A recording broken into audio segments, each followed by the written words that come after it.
Hey guys, Reece from Baintech Equipment here. Just going to give you guys a quick run through of the Baintech Slimline Battery series. So just going to be running through the 110 amp hour slimline and the 75 amp hour slimline. Alright guys, so just doing a quick run through of the dimensions of the unit itself. So some of the perks of the units is the fact that they're only 50 mil thick.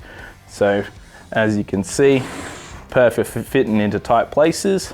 So it's 50 mil thick by 265 long and 635 wide. So some of the benefits or reasons you'd probably get one of these Baintech Slimline Lithiums is you're running out of space in your setup. So these perfectly fit behind the back seats in like dual cabs or along the wall in your canopy. So with the Slimline batteries, you can mount them in generally any direction. So laying down, standing upright, whichever way. The only way you can't mount them is by having the Anderson plugs at the top. Just the way that the cells are designed in the battery, they're not designed to be upside down essentially like that. Although this is a 110 amp hour battery, it does only have a 100 amp BMS system in it, so you can only draw 100 amp out of it at one time. Although with the 75 amp, this one still has a 100 amp BMS, so you can pull more than the battery can provide essentially. So neither of these batteries come with a DC to DC charger built into them. That's okay, because most of the time people are just upgrading their batteries or new setups, they just got Anderson plug connectors anyway.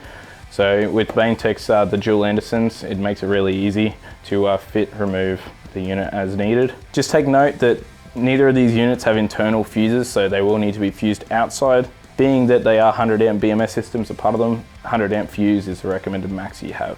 So some of the reasons that you might also go for a lithium setup is obviously the depth of discharge that lithiums can take in comparison to say AGMs.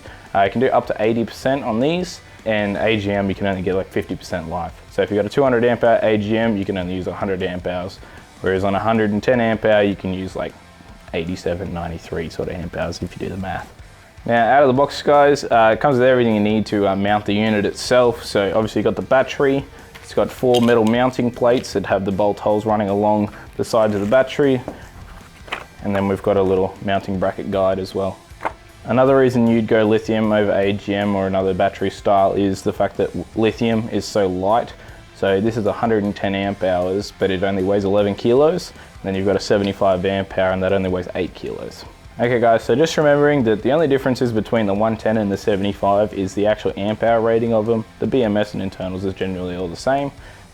This one's blue, this one's black, that's it. Both these guys are available on outbackequipment.com.au. Grab yourself a deal today.